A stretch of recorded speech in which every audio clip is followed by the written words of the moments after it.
জঘন্য দুটি পাপ, এত জঘন্য পাপ পৃথিবীতে আর নাই। দুটি জঘন্য পাপ, এত জঘন্য পাপ, একটা হলো সুদের পাপ, আর একটা হলো মাদক সেবনের পাপ। আপনি কি জানেন মাদক সেবনের পাপ সুদী অর্থনীতির চাইতে, সুদের পাপ পাপের চাইতে বেশি খারাপ। জেনার দিক দিয়ে মাদক কি?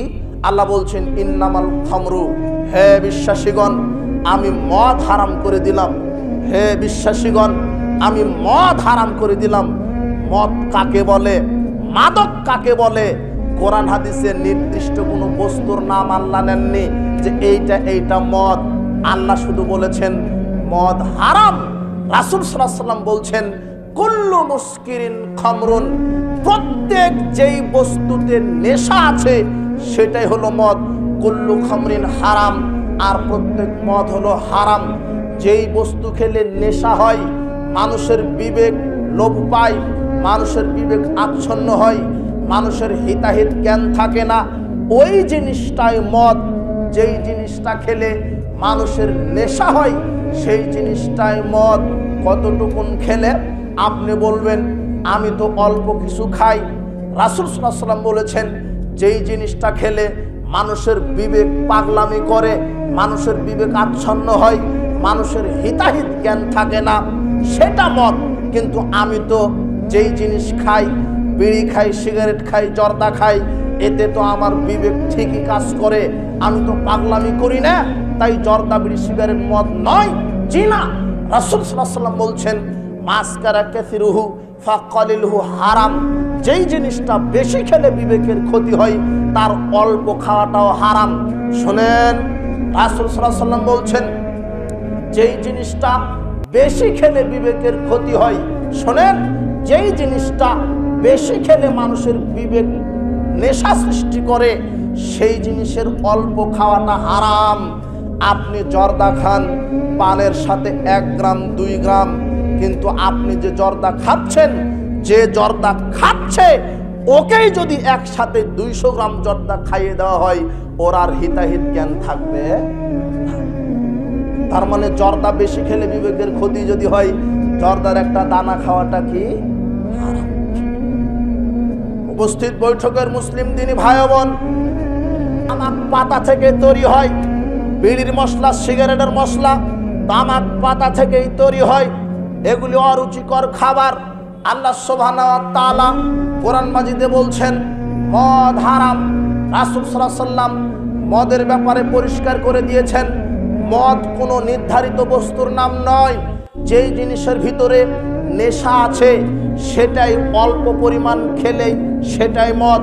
যেটা বেশি খেলে বিবেকের ক্ষতি হয় তার অল্প খাওয়াটা মদ। তার মানে আপনি জর্দা খাচ্ছেন, জর্দা 150-200 গ্রাম খেলে বিবেকের ক্ষতি হয়, জর্দার দানা হারাম। বিড়ি সিগারেট হারাম, ইয়াবা, ফেন্সিডিল, হেরোইন, তারি, গাঁজা, আফিম যা খাচ্ছেন, রাসায়নিক প্রাকৃতিক যত মদ আছে, যার ভিতরে নেশা আছে, সেটাই হলো মদ। আশ্চর্য, পৃথিবীতে 2টা পাপ, যেই 2টা পাপ সবচাইতে বেশি ঘৃণিত, তার একটা হলো সুদের পাপ, আর একটা হলো মদ পান করার পাপ।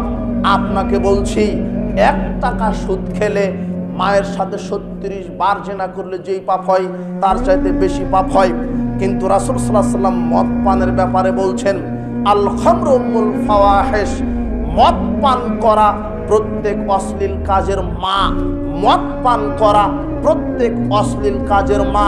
আকবারুল কাবায়ের, কাবিরা গুনাহগারের মধ্যে একটি বড় কাবিরা গুনাহ মদ পান করা। বিড়ি সিগারেট, জর্দা, ইয়াবা, গোল, ফেন্সিডিল ভক্ষণ করা, এটা কাবিরা গুনাহ। মান শারেবাহা। উপস্থিত বৈঠকের মুসলিম দিনী ভাই বোন, আপনি কান খাড়া করে শোনেন, দেখেন হাদিসটা বুঝতে পারেন কিনা।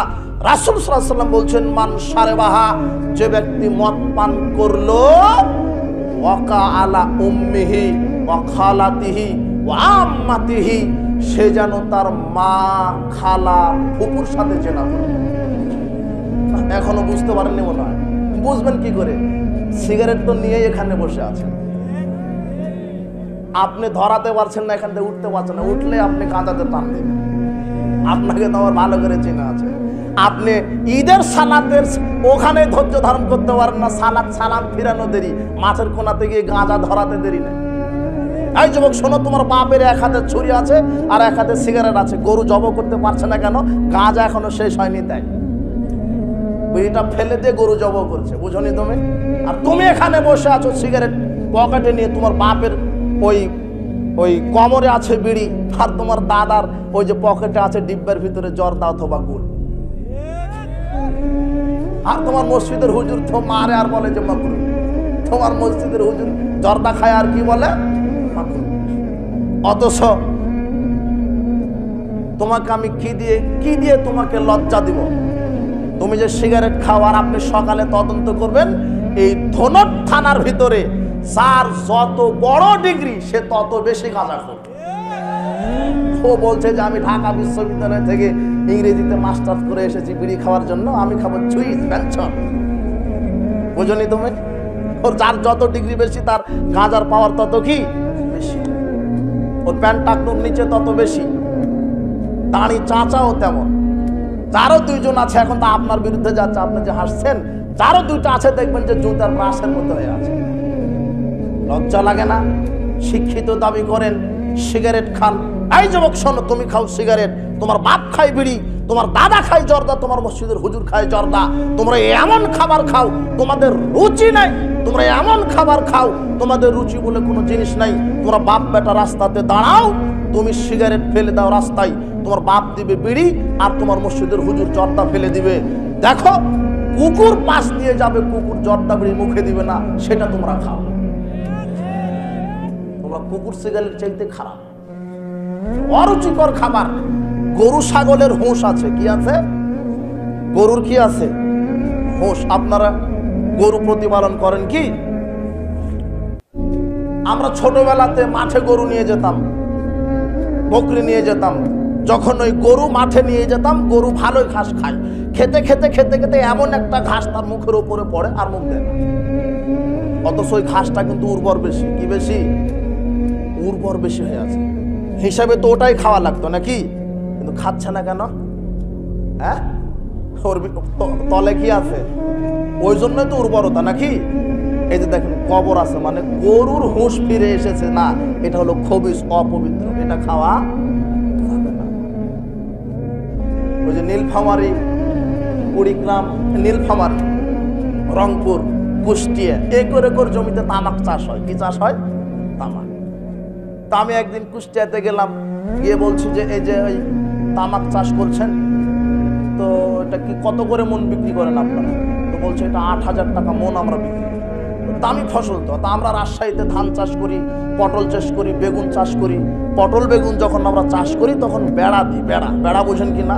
খেরাও দিই, চটছালা দিয়ে বা ওই বাঁশ দিয়ে। কি দিই আমরা? কেন দেন? বকরি গরু যাতে কি না খায়। তো আপনার এত দামি ফসল তামাক চাষ করছেন, তো বেড়া দেন না কেন? পরিচর্যা নাই কেন? তখন ওরা বলছে যে না, এটা কোনো টেনশন করা লাগে না, এটা লাভজনক ব্যবসা, এটা গরু ছাগলের খাওয়ার সম্ভাবনা নেই, এটা গরু ছাগলে খায় না। তা আমি বলছি তো বানরে, তো বানরেও খায় না, কুকুরেও খায় না। আমি বললাম শোরে খায় না, তো শোরেও খায় না। তখন আমি চিন্তা করলাম সর্বনাশ, যেটা কুকুর বানর শোরে খায় না সেটা বাংলাদেশের হুজুরেরা খায় আর বলে মা। এরা হলো গাঁজাখোরের চাইতে খারাপ। গাঁজাখোর যারা, এরা কিন্তু গোপনে গাঁজা মারে না। আর মসজিদের হুজুর জর্দার ডিব্বা মসজিদের মেম্বারের ভিতরে মারে। বুঝনি তুমি? তোমার হুজুরকে বলো কুকুরকে দাওয়াত দিতে, কুকুর জর্দা কি করবে না, ওর মুখে লাঠি মেরে চলে যাবে। তো তুমি খাও, তুমি সিগারেট খাও যেটা কুকুর সিগালে খায় না। আর পৃথিবীতে এমন কোনো খাবার নাই যে খাবার মানুষ টয়লেটে খায়। তুমি যেটা খাও সেটা টয়লেটে খায়, তোমার হুজুর যেটা খায় সেটা টয়লেটে খাওয়া যায়, তোমার বাপ যেটা খায়, তোমার দাদা যেটা খায় সেটা টয়লেটে খাওয়া যায়। বলো তুমি কতখানি তোর তোমার চাইতে গরু ছাগল আর পৃথিবীতে কে আছে? গরু ছাগলের হুঁশ আছে, গরু কুকুর সিগাল বানরের হুঁশ আছে, এই গাঁজাখোর বিড়িখোর ইয়াবাখোরের হুঁশ নেই। তাহলে কুকুর সিগালের চাইতে খারাপ। রাসূল সাল্লাল্লাহু আলাইহি ওয়াসাল্লাম বলছেন দুইটা পাপ, আশ্চর্যজনক দুইটা পাপ, একটা সুদের পাপ, একটা মদ পান করার পাপ। সুদের সাথে জড়িত থাকলে জেনার দিক দিয়ে শুধু মায়ের সাথে জেনা করার মতো পাপ হয়, কিন্তু মাদক যে ব্যক্তি একবার মুখে দিল সে শুধু মায়ের সাথে জেনা করলো না, মা, খালা, ফুপুর সাথে জেনা করলো। কত খারাপ। মান শারাবাল খামরা সাগেরা লাম তুকবাল্লাহু সালাতুন আরবানা সাবাহান, যে একবার মুখে মাদক দিবে তার 40 দিনের কোন ইবাদত আল্লাহ কবুল করবেন না। লাম ইয়ারজাল্লাহু আনহু আরবানা লাইলাতান, 40 দিন তার উপরে আল্লাহ সন্তুষ্ট থাকবেন না। আর তোমাকে আর একটা কথা বলছি, পৃথিবীতে কোনো পাপীকে শরীয়ত জুতা দিয়ে পিটায়নি, একমাত্র ওই গাঁজাখোরদেরকে রাসূল সাল্লাল্লাহু আলাইহি ওয়াসাল্লাম 40টা করে জুতার বাড়ি মেরেছে। এখন যদি বাংলাদেশে শরীয়তের আইন চালু থাকতো, একজন বিড়িখোরও জুতার বাড়ি না খেয়ে থাকতো, বুঝেননি মনে হয়। তোমাকে আর কি দিয়ে বুঝাবো? আমি বলছি পাপ থেকে তুমি তওবা করো। কত বড় পাপ এটা আল্লাহ দেখছেন না? আল্লাহ দেখছেন। তওবা, তুমি ফিরে আসো। আল্লাহ, পৃথিবীতে এমন কোনো মদ নাই যেটা আমি পান করিনি, তবে আজকে কথা দিচ্ছি আমি স্বীকার করছি পাপ, আমি আর মরা পর্যন্ত মদ মুখে দিব না। আল্লাহ আপনার এই মদ পান করার মতো পাপও ক্ষমা করে দিবেন, সুদের মতো পাপ ক্ষমা করে দিবেন। আপনার বয়স 40 বছর সালাত আদায় করেননি, আপনি এখন তওবা করে সালাত আদায় করেন, বিগত সব পাপ আল্লাহ ক্ষমা করবেন। বক্তব্যের সাথে আপনি মুনাফিকি করবেন না। হারামখোর এরা এত খারাপ, এই বিড়িখোর, সিগারেটখোর, ইয়াবাখোর, এই দুর্নীতিবাজ, সুদখোর, ঘুষখোর এরা এত খারাপ, শরীয়ত এদের জন্য দোয়া করাটাও নাজায়েজ বলেছে। হারামখোরের জন্য দোয়া করাটাও হারাম। বিড়িখোরকে বলতে পারবো না আল্লাহ ও অসুস্থ, আরোগ্যতা দান করো, তার জন্য দোয়া করা যাবে না। সুদখোর বিপদে পড়েছে, বলা যাবে না আল্লাহকে বিপদ মুক্ত করো। গাঁজাখোর বলা যাবে না আল্লাহ তার পাপ ক্ষমা করার জন্য দোয়া করাই হারাম। সহিহ মুসলিম খুলেন 423 নম্বর হাদিস।